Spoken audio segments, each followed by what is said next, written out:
estamos de volta com o nosso papo instigante. E agora vamos acompanhar mais um pouco deste registro histórico apresentado no livro Ziraldo, na imprensa de Caratinga. Nós conseguimos também, no jornal de 1953, e aí quando ele era ainda estudante, ele foi participar de um congresso em Brasília, com alguns outros estudantes, e ele levou uma proposta. Na época, quem já viu o curso de científico e o curso chamado as normalistas. Isso. Aí quem fazia o curso científico podia ir para o curso superior. E quem fazia o curso que normalmente era para dar aula, não podia fazer o curso superior. E o que acontece? Houve uma proposta que foi encaminhada por esses estudantes de Caratinga, e aí nós conseguimos a lei que tinha regulamentado que o curso das normalistas, a partir daquele momento, também dava acesso ao curso superior. E essa foi uma lei federal. E aí tem um texto aqui do Dênio Moreira, que então era presidente do Centro dos Estudantes, criando uma lei que acabou virando nacional, por sugestão principalmente do Ziraldo. Que também foi uma outra coisa também, que nós acabamos garimpando aí. Se você observar, depois aí, aqueles que vão se interessar por ter esse... Nós vamos colocá-lo aqui, né, para venda. Para quem se interessar, tem uma estrutura o nosso livro, porque só da metade para frente é que vai falando da infância, porque não tem assim muito que se dizer do que, além do que a gente está dizendo sobre o livro. Mas no sumário, o professor Nelson inteligentemente, ele passou a fazer uma contextualização da vida do Ziraldo com a vida da história em Caratinga. Quer dizer, então, ele dividiu aqui, nós tivemos discutindo esse ponto. Então ficou assim, o Brasil, no capítulo 1, o Brasil e Caratinga no século XX. Começa assim. Depois, no capítulo 2, o fato que marcou a vida de Caratinga, o massacre de Joaquim Cândido, é um ponto da história. Depois, no capítulo 3, a Caratinga da infância de Ziraldo, Caratinga de 50 a 60, e Caratinga de 60 a 70, o enfrentamento, e depois Ziraldo, um inquieto sonhador, que foi um artigo que eu escrevi, para colocar aqui especificamente. Então, e depois as imagens e a bibliografia comentada, que está no final do texto.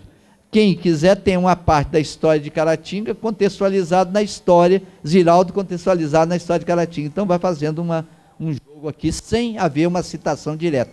Mas quem quiser saber um pouco daqueles momentos, sabe, e depois vai entender como é que Ziraldo se colocou nesse cenário.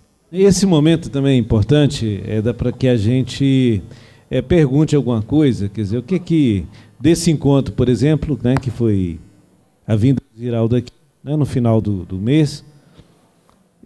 Então, como é que foi esse encontro? Ele recebeu esse livro, soltou um palavrão, não sabia do que viria pela frente, esse resgate, mas como é que foi o professor Zé Hilton que, né, fez a entrega? E foi um momento seguinte, que vários autores da cidade também, né, tinham feito uma produção comemorativa, né? Então, como é que foi que ele recebe um pouco essa contextualização, que foi diferente, porque, na verdade, as pessoas romanceavam um pouco, contam um pouco a infância do menino maluquinho e tal. E vocês mostraram com fatos, né? E essa questão que o professor Zé Hilton trouxe, né, que o professor Nelson pensou em conjugar as duas histórias, e o Ziraldo ser uma pessoa que faz essa passagem para um novo tempo, né? Então, como é que foi que ele recebeu, e se vocês, durante esse período, vocês comunicaram com ele, nós estamos produzindo alguma coisa, ou foi uma surpresa? Quando nós começamos a pesquisar, aí nós entramos em contato com o Ziraldo, fizemos, inclusive, logo no começo do livro, tem uma parte que é Ziraldo por ele mesmo, que é um texto que o Ziraldo enviou para o livro. Então, ele já...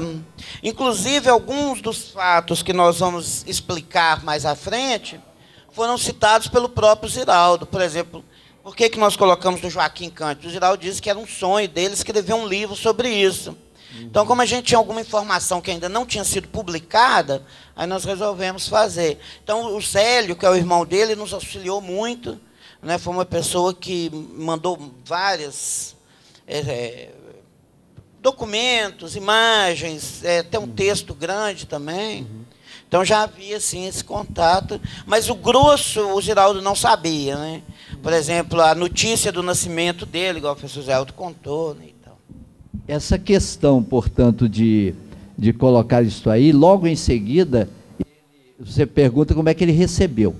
Então, a gente já tinha algumas ideias a respeito, e nisso o professor Nelson falou, puxou dele um pouco, e mais ou menos com a dica que ele deixou, então a gente construiu o texto. Contamos também com, no dia do lançamento, porque eu me encontrei com ele aqui antes disso, me encontrei com ele lá na hora da inauguração do Menino Maluquinho.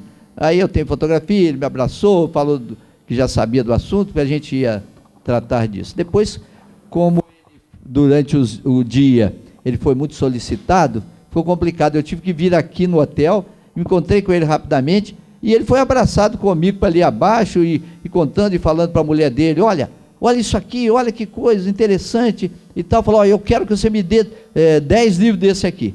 Então, eu já entreguei lá para a mulher dele, ele levou, ele quer levar para o Rio. Daí a pouco, tinha uma pessoa, e ele sempre elogiando e mostrando para os outros, né, como é que estava. No dia anterior, nós tivemos a oportunidade, eu diria que o professor Nelson não estava, lamentavelmente, foi uma pena, né, não estar aqui no dia, porque teve um problema que resolver fora. Então, eu fiquei mais ou menos bancando desde o dia anterior até o dia quando ele sair daqui. E contei lá com a ajuda do Edra, na casa de Ziraldo, que aproveitando lá o lançamento que o Edra fez, todo em homenagem a ele também, e aqui um aplauso para o Edra, que está aqui, que é o nosso grande cartunista, né? O Edra logo abriu lá as portas, falou, não, então faz o lançamento lá do livro. Mas, curiosamente, não houve possibilidade, porque tinha tanta gente lá visitando que ele entrou por uma porta e saiu pela outra. Quando eu procurei, já tinha, né, saído. Então, mas daí, no outro dia, que nós, então, entramos mais em detalhes, inclusive no coreto, oferecemos o livro para a Miriam Leitão, para a família dele. Então, ele ficou para a filha, né, que ficou empolgada de ver esses escritos, e certamente isso vai render alguma coisa por aí. Não por nosso mérito, né, mas por mérito do próprio dono da história. E, posteriormente, o livro foi inclusive lançado, foi comentado no caderno de cultura, né, do Caderno de Cultura do Estado de Minas. Aí dedicaram aqui uma meia página, né, comentando sobre ele e falando do livro, né. Aqui está até abaixo, de Zé Ailton de Matos e Nelson Sena, filho, Fundo Municipal de Cultura, 84 páginas, o livro será lançado na terça-feira, e então falando sobre Ziraldo, comentando aqui. Saiu também no jornal, comentário do jornal O Tempo, de Belo Horizonte, parece-me que já saiu no Jornal de Brasília, foi pedido lá em Brasília, e está agora num contato que foi feito conosco da editora Melhoramentos, né? O Nelson tinha feito uns contatos também, até do Jô Soares, não foi, professor Nelson? Aí eu não sei o que você adiantou, só para, eu não quero tirar a palavra dele. Não, mas estamos aguardando, né, eles se interessaram, pediram o livro e tal, mas eu acho que é mais de prática, né? Bom, eu gostaria de cumprimentar o Américo também pela iniciativa do Casarão, todos os presentes. Eu tenho uma pergunta para o professor Nelson, professor Zé Ailton, que me despertou aqui uma certa curiosidade. Esse período da biografia do Ziraldo, porque o Ziraldo ele é um autor infantil tardio, né? Após os 40 anos que ele começou a escrever livro para criança. Sempre foi um crítico de costumes, né? Através dos seus traços e através dos seus textos no Pasquim, principalmente. E eu me lembro, quando eu tinha assim, uns 18 anos, 88, no período de redemocratização Eu assisti uma entrevista do Ziraldo, ele entrevistando o Luiz Carlos Prestes. O Ziraldo, ele tinha um programa na TV Cultura, que foi um precursor dos talk shows, né? Ele entrevistava assim, frente a frente, os convidados. E ele entrevistando o Luiz Carlos Prestes, e eu me lembro que ele chamava o Prestes de camarada Prestes e tal, sempre se referia ao Prestes como um camarada e demonstrando ali o seu alinhamento com o pensamento de esquerda, que sempre... ele sempre expressou isso aí ao longo da sua trajetória. Nesse momento, ele viveu aqui até os 18 anos, né? Ele teve algum contato, como é que foi a formação intelectual do Ziraldo nesse período? Ele teve algum contato com algum professor que o iniciou nessa ideologia? Ele teve algum contato ele leu alguma coisa nesse período de Caratinga, ou ele foi ter essa sua formação intelectual de esquerda já depois que ele sai de Caratinga? Bom, para responder essa pergunta, tem que fazer uma ilação com outros autores, né?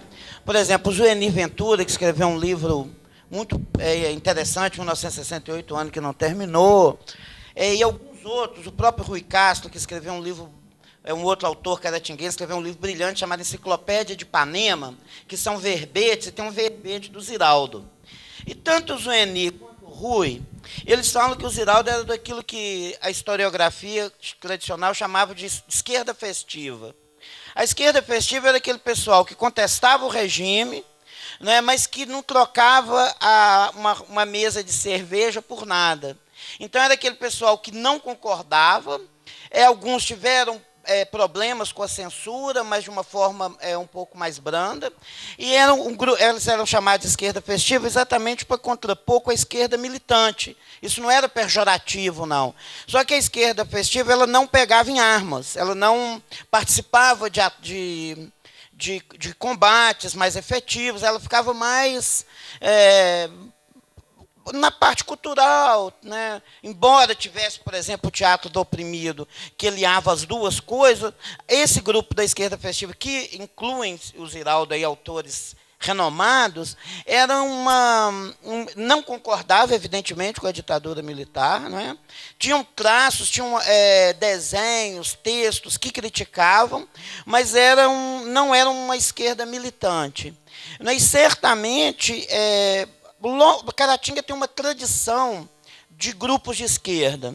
Antes desse grupo Caratinga, que é o grupo que talvez ficou mais famoso na nossa historiografia, porque também já foi documentado, a gente tem um documento do Exército que fala isso, nós tivemos um grupo anterior, que era composto, por exemplo, pela Inês, né, que é uma pessoa que nós estamos tentando resgatar essa história, que era mais ou menos contemporânea do Ziraldo.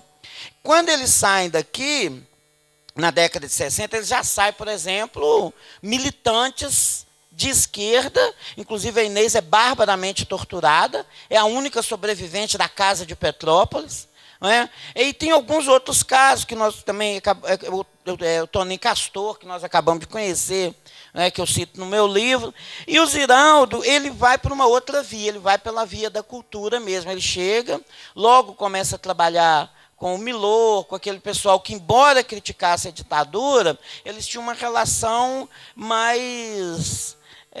o Américo, por exemplo, que foi um militante, pode até explicar isso melhor, né, Américo? A esquerda, talvez, essa mais festiva, era uma oposição, mas não enfrentava, não engajada, exatamente a palavra. E o Ziraldo era desse grupo. Então, certamente, eu acho que em Caratinga a gente não tem registro nenhum dele, por exemplo, igual tinha o grupo Caratinga, que se reunia, não é, o Sojó aqui, nosso Sojó aqui da escola, roubava os livros da biblioteca, que eram mais proibidos, e passava para o pessoal ler. Então, você tem uma história deles aqui, dois deles foram presos em Caratinga. Então, e esse outro grupo, não, eles já são, tanto um que sai mais engajado quanto o outro, mas sai mais fora, que eles vão ter esses contatos, né? Embora eu não tenha, no que eu li, nada do Ziraldo falando isso, mas esses textos paralelos dão a entender isso. Curioso, nas informações que o Ziraldo às vezes passa através das entrevistas dele. Por exemplo, a época que ele... a gente pensa que ele saiu já um cartunista, e não é nada disso. Ele foi para trabalhar, tentou entrar no jornal, e o jornal expulsou e falou, quem cuidava lá, diretor do jornal, você não vai cuidar, vai estudar, menino, vai dar um jeito da vida, esse negócio não dá dinheiro, não, isso é diletantismo, você está aí e tal. Mas ele insistiu e depois teve um espaço que ele não fazia desenhos, assim, ele foi para a publicidade, ele foi para empresas trabalhar, e daí então é que surge posteriormente essa veia dele, que foi permeando pelo lado da esquerda, e até pejorativamente uma esquerda festiva, porque até quando ele estava lá em Ilha Grande, ele tinha sido preso lá, ficou com a turma lá do Pasquim, ele mesmo já confessou, e talvez alguém já tenha visto isso, ele diz, olha, nós estávamos lá presos, um belo dia chega lá um cara, lá com um violão, vai cantar, aí vem o coronel lá, que é chefe também, falou, virou aquela esculhambação, quer dizer, a autoridade, então, o algoz é a vítima, tudo enrolado na mesma música, quer dizer, aí até uma certa hora que alguém estava com a metralhadora, entregou a metralhadora para ele, para o camarada tocar. Pois é, ele falou, aí é esculhambação demais. Mas é isso aí. Mas essas curiosidades fazem da vida do Ziraldo uma vida bastante interessante para ser escrita. E parece que não vai cessar, porque a vida de uma pessoa assim, tão dinâmica e tão conhecida, não para. Sempre tem alguém que acha uma veiazinha, um ponto, né, para poder, do filão, né, e ali ele vai explorando e vai descobrindo coisas.